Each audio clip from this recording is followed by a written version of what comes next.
Alors effectivement, l'aventure de Prigojine qui est parti avec une partie de son groupe pour partir à l'assaut de Moscou, il est clair que cette opération a été pilotée par les services secrets anglais.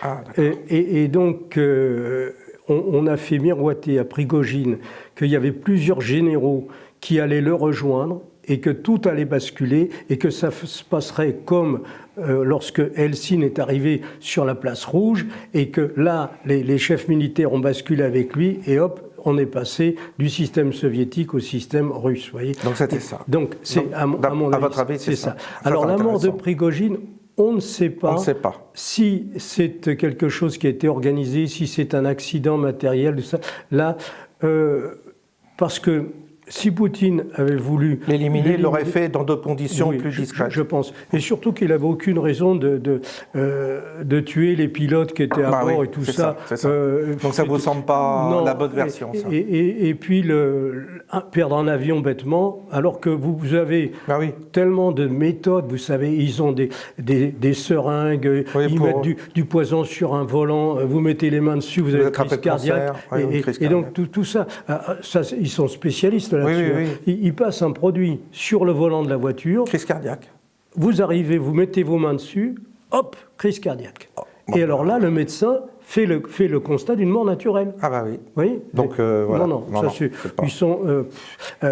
Il y a eu beaucoup de choses très grossières qui ont été faites sur des empoisonnements, tout ça. Ils ont tellement de moyens de faire disparaître des gens d'une mort naturelle, que pourquoi aller faire un empoisonnement grossier? La plupart du temps, c'est des gens qui manœuvrent pour... Des opérations sous faux drapeau, en fait. Oui, c'est des opérations pour discréditer Poutine, pour discréditer l'équipe en place. C'est ça. Donc, oui, alors maintenant, on a parlé un peu de tout ça. Comment ça va se passer en Ukraine? Eh bien, comme je vous l'ai dit, il a compris qu'il n'y a rien à négocier avec les Américains, on ne peut pas leur faire confiance. Ils vous disent qu'ils n'étendront pas l'OTAN au-delà de l'Allemagne, et puis ils prennent la Pologne, et puis ils prennent l'Estonie, et puis ensuite, bon, ils n'arrêtent pas.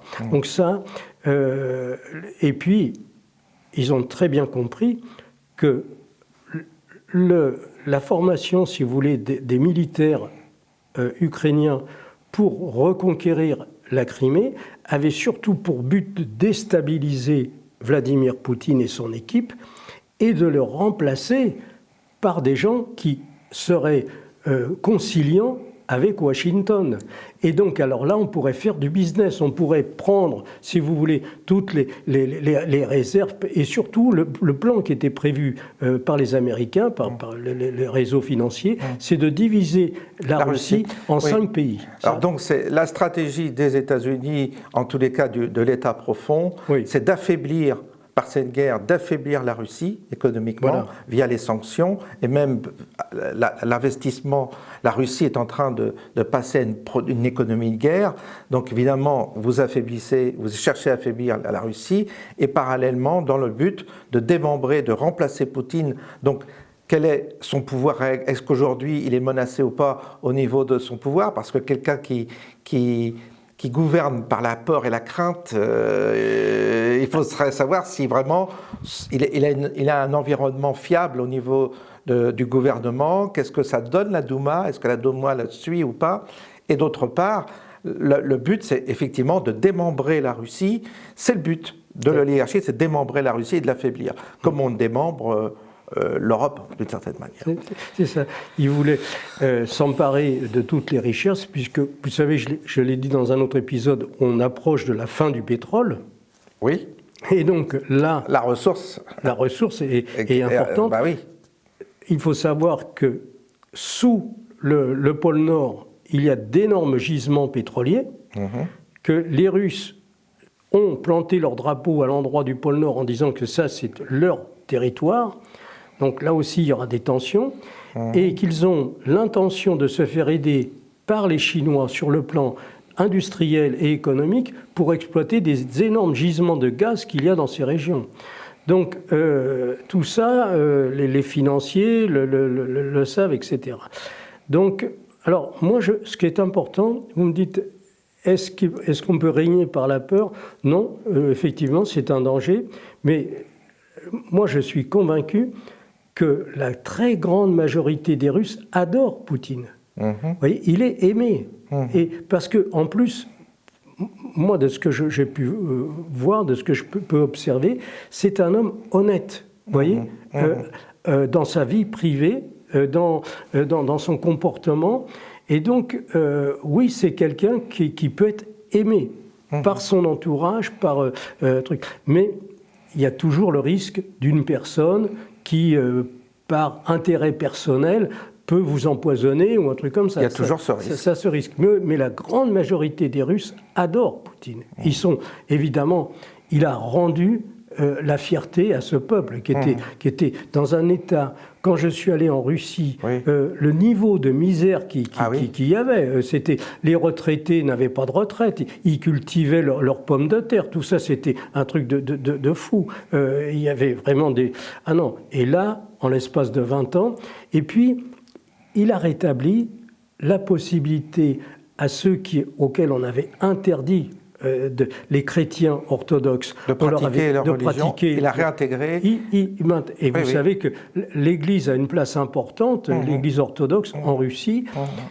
Eh bien, tout ça, il a redonné une âme, si vous voulez, à ce pays. C'est l'âme russe, en fait. Ça. Et donc, quand vous comprenez tout ça, vous dites qu'ils ne sont pas prêts de trucs. Alors, pourquoi en Ukraine, les choses n'avance pas plus vite? Exactement. Pourquoi? Voilà, c'est ça la vraie question. Oui, pourquoi? Eh bien, moi je pense que depuis le départ, Poutine a décidé que son ennemi, c'est les États-Unis et l'Angleterre, les deux sont associés, et donc il se prépare pour cette guerre contre les États-Unis et l'Angleterre.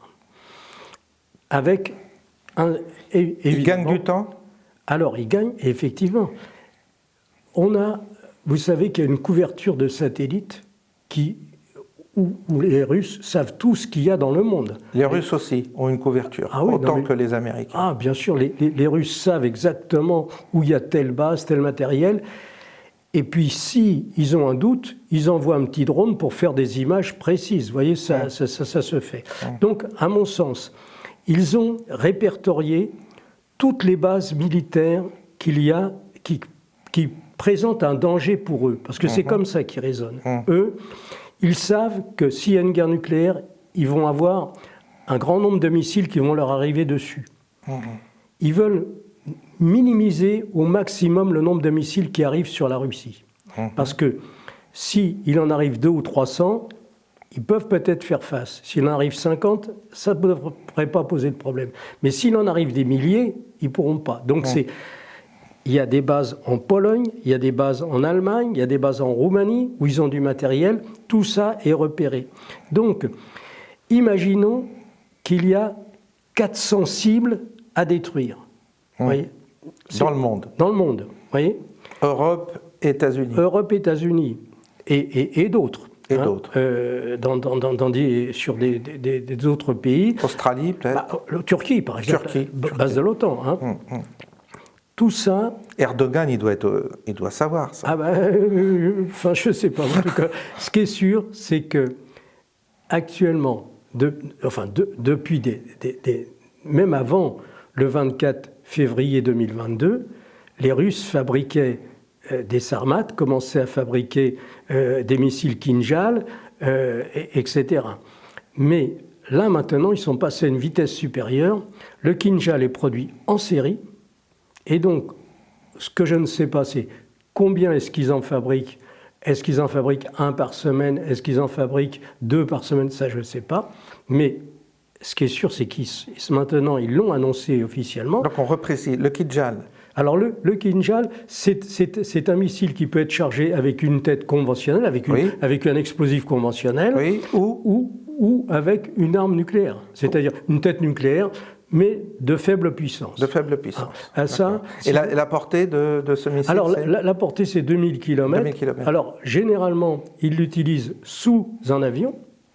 Donc, l'avion monte déjà au-dessus de la vitesse du son, et ensuite il laisse tomber le missile qui se met en route lorsqu'il est assez distant de l'avion et part. Alors mais c'est un hypersonique, c'est un missile hypersonique. C'est 10 à 12 fois la vitesse du son. Et donc c'est cette vitesse. Donc ils sont indétectables, ceux-là. Alors ils sont détectables, mais ils ne peuvent pas les arrêter. Ils peuvent pas les arrêter. Ils n'ont pas de système anti. Il y a deux particularités. D'abord, une vitesse supérieure aux autres, aux missiles antimissiles. Ça c'est déjà un point. Donc si vous pouvez démarrer le 100 mètres, mais si l'autre va 2 fois plus vite que vous, vous ne le rattraperez pas. Donc ça, c'est déjà un point, mais surtout la particularité, c'est qu'il change d'itinéraire, il change de trajectoire. Et alors, un missile antimissile, c'est d'abord un radar qui détecte la course du missile à détruire. Pendant quelques secondes, il calcule la courbe, la vitesse, et donc de façon à tirer non pas sur le missile, mais à 7 ou 10 km devant le missile, pour arriver au point de croisement. Donc c'est un calcul qui doit se faire, c'est tellement... il n'y a que les machines qui peuvent faire ça, parce qu'un homme ne pourrait pas, en 5 secondes, calculer tout ça. Donc les machines le font, et au moment où ça y est, on a réglé, mettons au bout de 15 secondes, on a réglé la trajectoire parce qu'on estime que le point d'impact, il va être à 12 km d'où se trouve. Eh bien, à ce moment-là, il change de direction. À ce moment-là, il faut refaire les calculs. Et vous recommencez, et 3 fois, et c'est fini, le missile est arrivé sur la cible. Voilà. Donc, moi, de mon point de vue, actuellement, ce qui se passe en Ukraine, ils maintiennent ce qui est acquis, ils cèdent un peu de terrain vis-à-vis des trucs, parce que l'autre question importante, c'est que, vous savez que j'écoute souvent des militaires américains, parce qu'eux ont des sources, ont des chiffres. Le colonel McGregor estime qu'au mois de juin, les pertes ukrainiennes étaient entre 400 et 450 000 morts. Énorme, plus les blessés. Les blessés, c'est à peu près 2 à 3 fois le nombre de morts. C'est énorme. Il y a des blessés partout, dans tous les hôpitaux. J'ai vu sur la BBC un reportage où ils enterraient tous ces soldats. Ils font, mais à la pelleteuse, vous voyez, des tombes individuelles sur des centaines de mètres. Vous avez 20, 30 tombes en parallèle sur, on va dire peut-être 1000 tombes. Et tous les jours, ils en amènent. Tous les jours, ils en amènent. Des fosses communes comme ça. Alors la question, c'est aujourd'hui, combien reste-t-il dans l'armée ukrainienne d'Ukrainiens ? Ah oui. Parce que, en fait, il doit y avoir, à mon point de vue, beaucoup de Polonais, des Roumains, des Américains, des Canadiens, des Anglais, des Australiens. Et des Français ?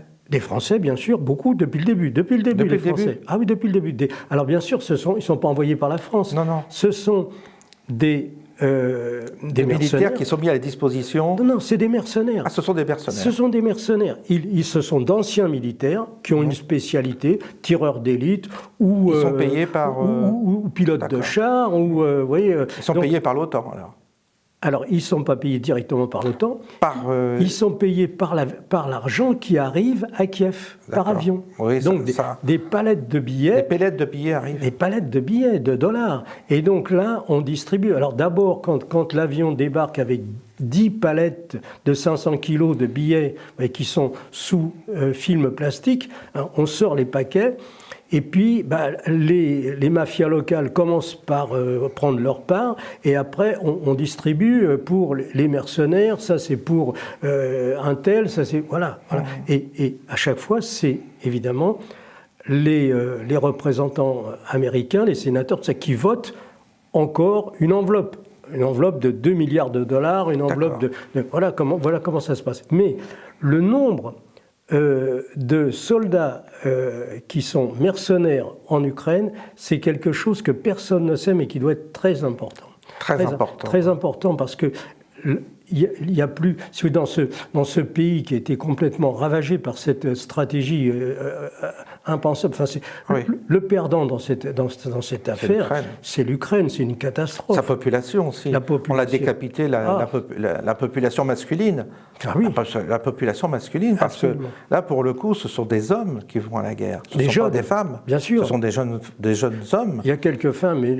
Mais majoritairement, ce sont des hommes. Et alors, bien sûr, sur les grandes chaînes médias, on nous indique qu'il y a plus de morts russes qu'ukrainiens. C'est faux. C'est complètement faux. C'est de la propagande. Le ratio est de 1 pour 8. Ah, c'est énorme. Ouais. Donc on évalue à combien le nombre de morts du côté russe? À peu près 50 000.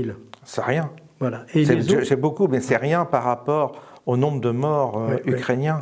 Et alors, donc en fait, c'est ça l'obsession des Russes, c'est de protéger leurs troupes, d'économiser les vies humaines.